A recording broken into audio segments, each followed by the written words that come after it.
Hey everyone, Matt Stout here. A lot of you might know that I'm not only a mortgage lender of 30 years, but I'm also a real estate investor. And I find properties all the time I just can't buy because you know what? You can't buy them all. So I figured why not share and show you how we do mortgages on certain types of properties. Now, this is one that I found just cruising the internet one night. And at first glance, it looks awesome, but it needs some work.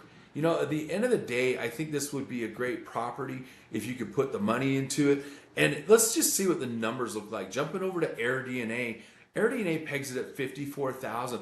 But look at this, there's properties right down the street that are doing more than that. So I think if you could easily do somewhere in the middle, this would be a killer property. Now, how would you do this? Well, on a DSCR loan, we're looking at options anywhere from 15 to 25% down typically. Now you can put 10% down if you're doing a second home, but that's a different kind of loan altogether. I'm talking about pure DSCR loans where we're qualifying in an LLC using just the income from the property. Now, going back to that AirDNA number, we can use 80% of that on a lot of our programs. Now, we have a lot of ways to approve these. Well, just one way we could make it work would be to use that AirDNA number. So assuming that was the way we went, you'd be able to put as little as 15% down, but look how much higher the interest rate is. With 20%, with 25% down, I mean, you get down below 7%. Now with 20%, you're going to be in the mid to low sevens,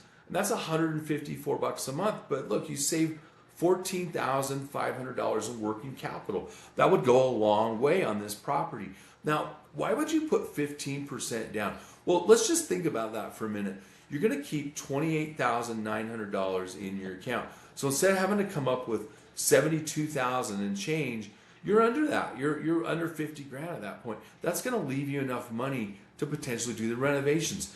But wow, the payment's $530 more a month, and that interest rate, holy crap, it's almost 9%. You're going, why in the world would I do that? Well, let's think about it a different way. What if that was the difference between being able to buy this property or not? Even with 15% down, you're still cash flowing $1,300 a month. I mean, that's pretty good considering it's not even a $300,000 property. Now, what if you were putting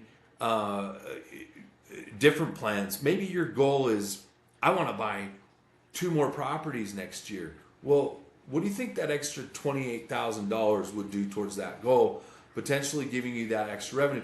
And let's think about it like this. Buy now and refi later. Rates aren't going to be this high forever. Someday they'll come back down.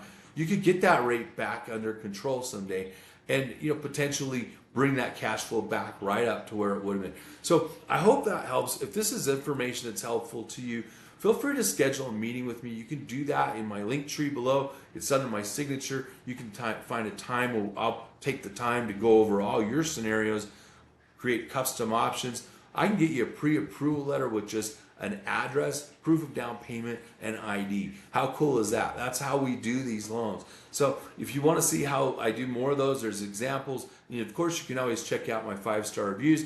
I just want you to win, and I look forward to helping you on your next deal.